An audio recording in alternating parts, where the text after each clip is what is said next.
Hyvinkään 46 000 asukkaan kotoisa kaupunki ruuhkattomalla metropolialueella. Kaupunki kasvaa ja kehittyy kestävällä tavalla. Hyvinkään keskustakortteli on viime vuosina käynyt läpi yhden Suomen suurimmista kuntakeskusten muutoksista.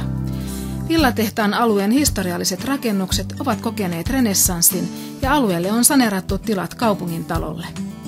Uudistuneeseen ydinkeskustaan rakentui Suomen 6. suurin kauppakeskus Villa. Asuntomessualue aloittaa Hyvinkään Metsäkaltevan rakentumisen yli 6 000 ihmisen kodiksi. Metsäkalteva on kiireettömän kotoilun ja aktiivisen arjen asuinalue 3,5 kilometrin päässä keskustasta. Metsäkaltevan vahvuuksia ovat luontoympäristöä kunnioittaen suunnitellut monipuoliset ulkoilu- ja vapaa-ajanviettomahdollisuudet, kaupunkikeskustan läheisyys ja hyvät liikenneyhteydet. Messualueen välille tonteille toteutuu uusien energiamääräysten siivittämänä selkeälinjaisia ja hallitun kokoisia omakotitaloja.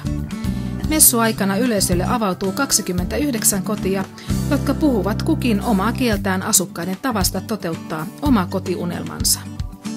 Erityinen panostus puistoihin ja luonnonmukaisen hulevesien käsittelyyn näkyy vahvasti alueella. Puistojen ehdoton kruunu on kaupungin maisema-arkkitehdin Asako Hashimoton suunnittelema japanilainen puutarha. Sen hallitsevana elementtinä ovat alueen kivilohkareet. Puutarhan jokainen kivi on tarkasti alueelta valittu. Ne on aseteltu yksitellen paikoilleen reunustamaan 130 metriä pitkää puroa, joka laskee vetensä alueen 2 hulevesien viivytysaltaaseen. Puron varrella on itämaisen puutarhan elementteinä istuimia, maja ja erilaisia istutuksia. Osa vanhan VR:n keskuspuutarhan kasvia vihreittää yhä Hyvinkään keskustaa. Nyt ne pääsevät myös asuntomessualueen uusille viheralueille. Hyvinkään nimikokasvi rautatien omenapuu, Malus hyvinkiensis, saa seuraa esimerkiksi jalosyreenistä, saksanpihlajasta ja vekkivaahterasta. Messualueen vierestä on tarjolla kohtuuhintaisia ja väliä tontteja. Suunnittelun tavoitteena ovat luonnonläheisyys, hyvät palvelut ja sujuvat yhteydet kaupungin keskustaan. Hiihtoladut ja metsäraitit alkavat kotikynnykseltä ja keskustan palvelut ovat pyöräilymatkan päässä.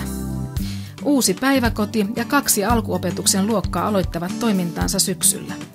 Paikallisliikenne liikennöi alueelle heti messujen päätyttyä. Myöhemmin rakennettavan koulun ympäristöön syntyy toimintapuisto.